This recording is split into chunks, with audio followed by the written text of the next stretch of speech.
Might have a chance of securing themselves both of these. Bottom lane, yep, indeed they will. Timberman grabs himself on for the Ursa and further onto the Alchemist as well, so. It's just the small things, but nice little start there for Liquid. As it looks like OG just weren't too content on trying to contest there, level 1. Yeah, they were hoping to secure themselves the top room. They're definitely very strong potentially at level 1 for the lineup of Liquid. And interesting lanes at the moment, so it looks like to start at least, Liquid, they've got 3 heroes up here, including the Starks here. And they want to zone right from the get-go. Jerks is in the side trees as well, though. And there we go, rolling across. Let's see what we can try and kick off here. Iron Shell gets laid down onto the creeps, just pushing in the lane. But won't be able to find anything off the back of that. And I mean, are they going to keep these 2 supports up here, or do you think we'll just see Liquid be very, very active across the map with these? I think they can deny a lot of XP and farm. They can contest the Drow's farm. They're going to get a side pull off on the big camp, which is going to be very disruptive for the OG Trilane who wants to get XP up here. But good news for OG is they've de-warded their full camp, so they can kind of do a little pull. Well, they tried to actually stack this, which didn't work with the Earth Spirit coming in, so can be Liquid just kind of disrupting the lane equilibrium, getting the way back to their tower for mind control to farm with. And I guess the reason why they can do this is because of the off-lane faces forward from the side of OG. Ursa, he's going to be relatively safe laning up against this, and just having that solo XP and solo farm is going to massively benefit Timberman, who we already know, this guy, if he gets a good start, he is going to be, borderline unstoppable on this hero. Does mean you're giving Void like decent farm as well as free XP out of the lane, so while it's a slightly Ursa favored matchup, Moon should be able to get some farm out of this. PC up top, still keeping on the pressure, magic missile rolling into the slow as well, Fly. Going to be able to ward this off, but only just, and now trying to turn around with the return aggression. Miracle standing his ground, getting the arrows through. You see just this, look at mind control, just running straight in, heads first, with the Iron Shell surging forward. They could have almost baited mind control in there for like a double heal bomb, but not wanting to hold their ground. They might just find, Kuro here. So he get gusted up. One more touch will do, but gets himself out to the right. Nice control in from Jared, holding the back. Kuroki's going to live, and it might be the side of Liquid who find first, but they will. They'll take down Fly. And at the same time, look, chasing down for more, looking for crit. And also, I know they've also lost the Void down on the bottom lane. The Fairy Fires keeping mind control, and they're going to do it. They get 3 on the top lane. Do lose a second in return there as Dazzle comes through and picks up mind control. We'll see if they can clean up Jarex as well. Miracle looking to chase. They don't quite have the control to deal with this. So a lot of action going up top. And the fact that bottom lane, I think the Timberman ended up killing up the Faceless Void. Yeah, it looks like just having that Orb of Venom with the early Earthshock slow, getting him a kill. Now, that was before he even had the boots, I believe, getting that kill. So Moon, to a poor start, with just 4 CS and Ursa. 13 CS and a kill now over him. Very much not the start OG had in mind with these lanes, and just a great decision from Liquid to do this offensive tri-lane, sending the 2s with the Darkseer of all heroes, and able to put a lot of pressure onto the OG side. And we can see in the mid lane as well. It's another roll up top. Let's see if they can finish this one off a little bit cleaner. Last time Liquid did lose a couple off the back of this. As the walk in, a nice magic missile to stop the last advance of Fly coming through. Here's the turnaround. Can they make the side of Liquid pay for what they've done? No, nice surge onto Jarex, getting him out of there. Crit's just level 1 is the problem. If he has Sunray or something there, it's a counter kill on Earth Spirit, but the pulls and with the pressure that Liquid's applying, like OG is not getting far more levels on the heroes in the top lane. And it's not like either of their cores can rotate in. DK at level 6 doesn't even really want to roam around unless he gets like a haste rune up top. We're not going to see him move around. Moon as a Faceless Void doesn't rotate well, so very much OG just has to live with what they've got at this top lane. And we can see now, coming down towards the top room. I'm not going to be able to do anything about mind control picking that one up, but it really is the thing, just this bottom lane, Timberman, this wave, he's nearly going to be level 6 against Moon, who's only just reached onto level 4. The difference between these 2 heroes in this 1v1 has been absolutely brilliant here for Timberman. He's played this lane perfectly. Oh, absolutely, and that's the other thing. Like, you talk about the cores unable to rotate. These 2 kind of defensive supports don't rotate either. Void hits level 6. You can't easily bring someone like a Dazzle or a Phoenix, perhaps Phoenix TPs. I think that's almost got to be the play here for OG, is get Void level 6, TP Phoenix down bottom, and go for the kill on Timberman. But even that's very big ass when he's got Enrage. with a smoke. Liquid trying to get themselves in position behind the tree line. Maybe looking to dive in onto Fly. Here we go with the roll forward. Dazzle straight away. Nice silence onto 2. The kick as well. They'll find 1. Can they get Miracle as well here? Being surged up and the Iron Shell damage doing it as well. Sticking through the Drow Ranger. They'll look for Miracle. He's going to try and keep himself alive in the heal. It isn't going to work. Double kill for Mind Control. Tower hits. They're going to have to toggle these over. And keep themselves alive here. It's a nice disengage as well. Mind Control TP's out. At that time, so Liquid finding themselves 2 kills and losing nothing in return. Well, that's why you first pick Earth Spirit. Jerix's initiation's getting the stun into the silence combo while he's rolling. Dazzle doesn't get a single spell off as he goes down, so just great aggression coming out from that top lane, and it means not just the 1v1 at bottom, but Fat has had a pure 1v1 mid against the Dragon Knight, where he's just free farming away. They're even on CS, but this is very favorable for an Alchemist who's maxing Greevil's Greed, going straight into the Armlet. The Soul Ring up already.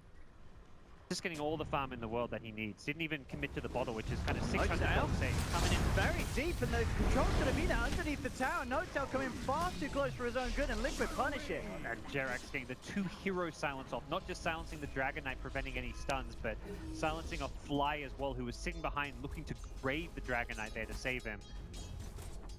Very impressive Earth Spirit And this plays. is the thing as well. We saw Jerax having an amazing game pretty much in game 1, even though they didn't have a good start. Obviously they didn't end up winning, but still the Earth Spirit performance was, it was always there. He was always in the right place at the right time. This time we're going to see what he's able to do in a game where he has a great start. You know, halfway through level 4 at 6 minutes in, he's 0-1-6. This is an ideal start for an Earth Spirit. See, DD room picked up from a Tumble Man, and the possibility of aggression over this may be his downfall, because 2 heroes have smoked his way, and the Chronosphere is ready for Moon. They do need to punish this Ursa. He really has been having a great time on his own down here against the Void. And they're sending in another hero as well. Yeah. Everyone coming down here. Miracle as well. They scanned them. He scanned that behind. scan. He knows exactly what is coming his way. And they're investing so much in trying to find this kill. Yep. It's a ward though. Is he going to poke his head up too far here? They've seen him make this rotation. Tumble Man. He's going to sneak by. He is out. Wait, he's not going for Roche, is he? He's putting a ward up. Okay, that's all. Yeah. He snuck by, got a ward up. I mean, the fact that, that whole rotation is wasted is absolutely huge. You can see the side of OG scanning the jungle, trying to find something, but they need to help No-Tail in the mid lane. Liquid coming in hard, and they'll take it down. The DK is gone. Yep. And this game, 8 for 2, Liquid having an absolutely impeccable opening across the map. And Roman Superman is just going to start the fight. Move. The silence is, oh my goodness, Jerax! What a god! Setting that up there so Superman can take it out. There's no time, no nothing. Beautiful silences from Jerax. Smoting. The awareness, he's always there to make sure the team gets away with what they need. That's a rotation from OG towards the bottom lane that accomplishes nothing. All 3 lanes being dominated by Liquid right now. 5.2k net worth on Alchemist. The highest on the Dire side is not even 2.6k. OG are getting pummeled here in game number 2, and we're just 8 minutes in. And it's about an 8k gold lead. Yeah. I mean, a lot of this down to the Alchemist, but still, nonetheless, this is a great start for an Alchemist. We don't always see the Alchemist being as far ahead as he is at this stage of a game. And he's got stacks to fall back to, so he's just going to rotate himself into the jungle, farm up some double stacks, and be on his merry way. There's nothing OG can even do to pressure him. This is how you punish a Drow Ranger strat. Just beat it in the laning stage. Drow not really strong laning hero. Has hit level 6 now, but even so, there's nothing OG can really do to team fight. Phoenix is just level 3. Everything has just gone wrong that could go wrong, and for OG, they've just got to kind of find some pickoffs here or there to give them some of that juicy comeback gold. Yeah, ideally just, trying to utilize this Chrono from Moon to set something up, but you can't, that's what they were trying to do bottom, and that's the thing, that's their way back in the game. 4 heroes down there, and they end up losing the Void and wasting a lot of time for the team. Yeah. Right. Could be in a bit of trouble there. All it requires is Jerax to hit his spells. And was there really any question if he was going to miss them? Absolutely. Once again, this Earth Spirit, the angles are brilliant. Placement is perfect. And now Master Man is on the Tumble Man, so easy access to Roche, but more importantly, easy access to just amplifying up the aggression coming out from the side of Team Liquid. They're going to just take this mid-tier 1 tower, it looks like, for no contest. Bottom lane OG, also going to push onto the bottom, trying to find something in trade. The apparent Liquid certainly being shown here in this opening. Really Rocket's remarkable coming stuff. down with an acid, and that could be enough to hold on to this tier 1 tower. They'll see the Alchemist behind the tower though, so he's going to be a little bit careful. I mean, they for can certainly Chronosphere. defend this, as we can see. Just that push isn't strong enough from OG at this stage of the game to just take a tier 1 like that, even with the amount of space they were given. They lose a tier 1 mid, they aren't able to find a trade. And as you said, the Alp just coming into farm up the lane. Vada keeping himself at the top of the board, 7.5k net worth. He's double that of the DK at only just 10 minutes. That's the thing as well, that he's managed to create this lead so early on in the game. Oh, Jerax again. When has this man not been making the plays this game? Every second, every minute, been setting up for the team. I mean, this certainly is going to be one of those games that Jerax is going to be putting on his highlight reel. 119, involved in 10 of the 11 kills. The only one he wasn't was that solo kill bottom by the Ursa. So. Which I mean, I don't think even the Tummerman expected that to happen, you know what I mean? But everything that should have happened has, thanks to this Earth Spirit. Jerax, I mean, it kind of begs to see if this continues like this and OG aren't able to pull it back if we see them take it away in the last game, the deciding match. Because at the moment, Liquid are certainly pushing it that way here. Really, really strong stuff. I mean, if you're OG now at this point, we know Miracle, he is kind of the king of the comeback. But on a Drow Ranger, it's not really a Miracle hero to do it on, yeah, especially when you're this far behind. That's not a comeback hero on any player, and that's the big issue here. Their way back into this game is going to be from finding those kills, using the Chronosphere plus Sunray. We're seeing Void go for very defensive builds, maxing out the time walk, no points in bashes. Look at this network lead. I mean, there is an Alchemist, but still, it just looks so scary. 12k lead. Anytime you're getting like a 1,000 net worth a minute advantage. Oh, say goodnight. Yep. Farewell, sweet prince. 2 points in the stun, enough to get that kill, and that's Radiance money. Radiance of 12-minute armlet Radiance.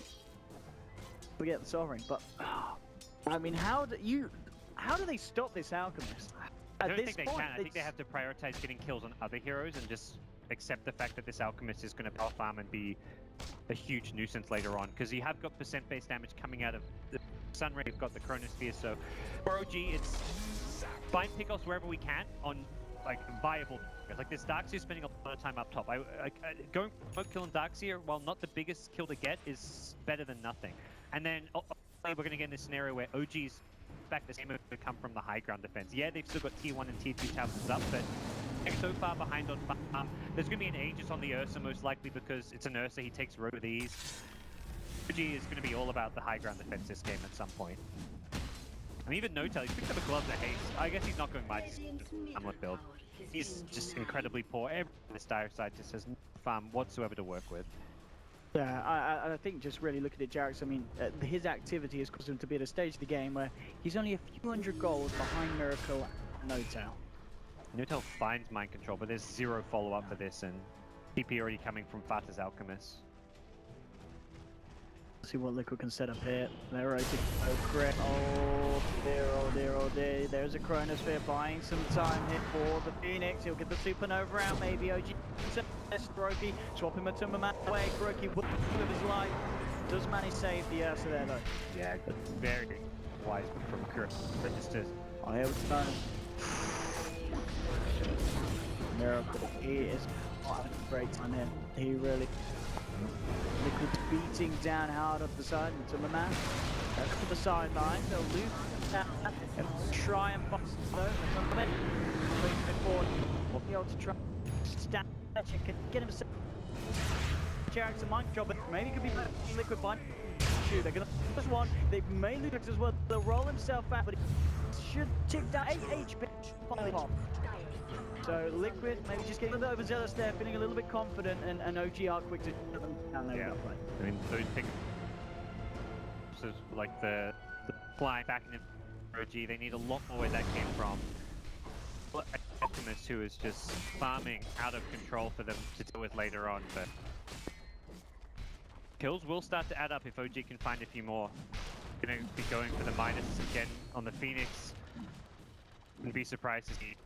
Like at this point, your way in this game is the super game. So if anything, like getting multiple minuses may even be the name of the game for him. But oh, crit!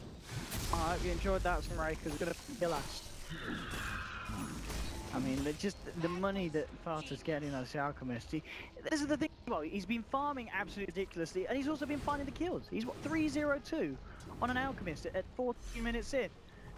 This is, this is going to be one of the Alchemist at least starts I've seen in a long time in competitive. He's just had such a clean start, and OG have been able to do nothing about it. Now Matumba Man will look to secure his team roaches. We'll get him Blink Dagger money as well, as the Blink is going to be even more sadness coming Miracles Day most likely following that.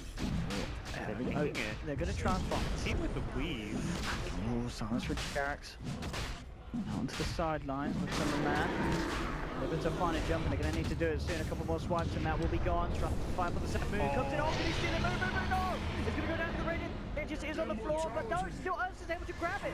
They're not able to get themselves in and take it away on the sidelines. They did manage to find the Alchemist kills. They will take down the Roach as well, but now Timberman turning on with Jarax. They're going to look to try and clean these boys up. At the moment, OG looking fairly strong here. See if they can chase this down though. Fly and Miracle running back towards their base. They want to make it in time to we can't. Don't know. They do find very high value kill on the Alchemist, picking up as well as, but they do still not get the chance to take away that Aegis from Liquid, and Roshan still goes down to the back. I had 3,000 gold swing just off of an Alchemist bench kill. I mean, this is, as you said, as long as they can do this, they can certainly swing their way back in. But they need to do a lot of swinging. Still at a 10k lead at 16 minutes. And Miracle's stacked up a lot of ancients here, so he's farming all right. We'll hit level 11 fairly soon. Has Crit kind of there just to back him up. I mean, what is game plan now for OG?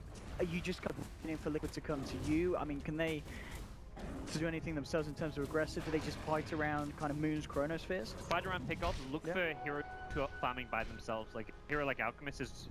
Liquid aren't going to necessarily fight, man. Like an Alch doesn't want to be grouping up with his team. He wants to be on one side of the map farming while his team is kind of pushing towers elsewhere, and they can TP in should a fight break out. So for OG, it's kind of evaluating the map. Like they want to get up as much vision so they can route heroes by themselves and go for those pick-offs. For Liquid, it's like, don't let G get chain kills together. Kuro needs to be behind like the high value targets and block. We saw a bottom with the Ursa, and in theory, you just need to be making sure you play as polished as possible moving forward. So, OG may just smoke again soon. They're close to a Shadow Blade, it looks like, on Dragon Knight. He's got the amulet at least. That's going to give them an initiation tool to find those pickoffs. Yeah, I mean, this seems to be a very common build here for DK now, doesn't it? This armlet in the Shadow Blade. Yeah. As it seems to be as well, we're seeing more DKs do that rather than the armlet into Blink nowadays as well. I mean, yeah, I guess it depends Farta did the Blink last game. But, yes, he did, yeah, that's I think for Nota, we've seen mostly the Shadow Blade. Wait, no, he got Silver Edge last game. Yeah, he got it after the Blink. Oh, though. yeah, he got both, didn't he? He did get both in the end. That's right. Moon has got the Chronosphere back up. See if he'd find the option to set up anything around here. And Kuro's just solo farming and pushing. It's the pilot I play where it's like you're a support, so it's not really worth investing ultis to kill Kuro. And you also don't know if he's got heroes behind him. He could be, he might not. It's not worth risking to kill a low priority kill on something that could backfire. If that's an out, you maybe go for it because you kill him, it's worth it. It's worth the risk. But now this is something a little bit different. Vanguard on Jarax Spirit. Okay, this is to gear up towards the high ground push. Having a Crimson Guard is going to be a really useful item against the physical damage coming out from Drow, DK, and Void. And it's not like there's good items you can get to fight against like the Chronosphere Sunray. Sunray being pure damage and all. And I guess this is one of those things as well, as we saw in game one, and Jarax can do a lot without items that basically he just needs to keep himself alive. And that Vanguard could just be that sustainability that he needs to, you know, if he gets clipped on the side of a Chronosphere, just having that extra bit of damage block to deal with, as you said, the right clicks of OG. Liquid though, in with the push, unable to get the final tower, but nonetheless, tower taken, falling into the pockets of the boys on the Radiant. Yep. OG are just in the bottom, utilizing the safer and the Radiant jungle, hoping that a hero comes down here to perhaps farm that they can pick off, but nothing really presenting itself right now. And a smoke from Liquid, looking to reclaim their own jungle. I think recognizing the situation that OG are a bit too much farm out of it. Eyes onto Moon, swapped into the silence and they've got the blocks done to control him, and yeah, they can take him down. Actually dropping the wall, a little bit scared he might get the chance to try and walk out. But a plus for the side of OG is wall down. Still, Liquid, they're going to look to try and fight again, try and take down another bit. They can get it off. As they want to try and remove the tier 2 in the mid lane. Maybe also look for the tier 1 that's still standing on the bottom. Our lane is being pushed out at the moment by the side of OG. The graph, you know, the fact that Alchemist has continued to get his flow back on, they have managed to regain a little bit of a dip that OG caused them to have. Yeah, when things slow down. Oh, Crit, bottom lane, gets caught out trying to TP home. Oh, but I mean, we saw the start to Radiant, Mamadouji cut it in. Yeah. And now no Phoenix Sunray for the high ground defense. This makes life very difficult. With the swap onto they can start getting pigs. He does get the Grave on. I'm starting to retreat, but now Liquid then just ready to bin and Matuma going to work. They'll take them both down. Now it's Miracle left alive. Veronica Savage is only going to catch onto one. They do get the gust onto Fada, trying to get himself away from this, but he's not going to survive. That's a big kill here, but in return, jumping back into Jarek with the bomb match onto Miracle. The silence won't catch him. The claws on there do though, and they'll find themselves a double kill. But for mind control, in fact, with the Iron Shell. I mean, this is OG Crossplay. Yep. You're looking at the base being pressured at 20 minutes in. They're going to be able to find the melee range from the look of it. Doesn't feel like 20 minutes. You click the Alchemist side, but they'll get the job done. Take a lane of next year, and OG really in dire straits. The goal deficit gets even bigger. Fun had to buy back. Couldn't actually get the outlet toggle off. The two right clickers in the Drow and the Void hitting him. But ultimately, and I think not something that's going to matter. I think at this point as well, you look back at the drift, and as we were saying, you do wonder maybe that 5th ban on the Huskar from Liquid really has done it here. With what OG were after, the Huskar does think it tried to clean up in return, but as we're seeing here, you know, Miracle, he's being graved, but it may not just save him. That's beautiful. But the combination for Jared coming in, forcing OG back, but Timmerman jumps forward. But he has to get a lockdown, has to back up now himself. Still, they're all standing around. The wall's being dropped amidst the 3 of them, trying to finish off the bear. He's not going to quite make it. The bear turns around, takes no takedown. The will is with Timmerman. They'll go for a supernova here. Liquid, they'll move in, they'll start to punch. They should be able to take down the end, and they do. They'll take down supernova. Mind control taken down in return. Double kill for Miracle. He is holding. And the Terra onto Moon. They'll swap it down to low ground. Magic missile, very nicely done onto Miracle. Still the chance for Moon to time walk back up. The illusions coming in, burning down Miracle here with the Radiance. Miracle being forced back, will still survive. With the buyback from the crit on his Phoenix, they will actually hold the high ground against Liquid, but they're really having to give it everything to just slow down the aggression of Liquid, who are not scared to dive behind those tier 3s. But yeah, it's a big defense, and even with that buyback, as we can see, it does pay off for OG. They're still just so far behind. The deficit is just getting massive right now, and this is... Alchemist is going to just power farm, continue to accelerate his item progression, has a couple of item slots to work with. Crimson Guard now picked up. Yes. Now that's balance. Well, Roshan sometime in the next 3 minutes as well, so very likely we see Liquid just go for that next high ground push around Roshan. If anything, I think OG have to try and contest it because of how far behind they are and how almost certain this game would be lost. One lane as well. They're ready to go. Fada, he has been caught out, but look at the oh! Matumba, man! Absolutely destroying Moon. Now moving on to No-Tail as well. He's a little bit tankier, and he will manage to stay alive for the time being. Right back coming to back him up with the heals, but he's already had to use the Grave onto Miracle to keep this Drow alive, so DK's going to go down. Mind control jumping in, looking to chase down for more. The stun, holding fly on the sidelines. Crit, he's going to fall. It's a double kill for Fada. They should be able to find Fly as well, and they do. Triple kill for the Alchemist, 4 dead. Miracle does get himself out of there. And this is all whilst the tier 1 still standing. GG is cool. We saw Liquid tap out in respect to OG's play in the last game, but this time, I mean, OG, they've got to respect how well Liquid played this. What a performance. 26-11, 24 minutes in. OG, they just never had the chance to get the lineup off the ground. Liquid were just right in their faces every single time. And I really think it goes back to just the start that Jarex was able to give the team. Yeah, that performance on Earth Spirit. Absolutely. Hands down MVP, no question about it. Liquid won. They won.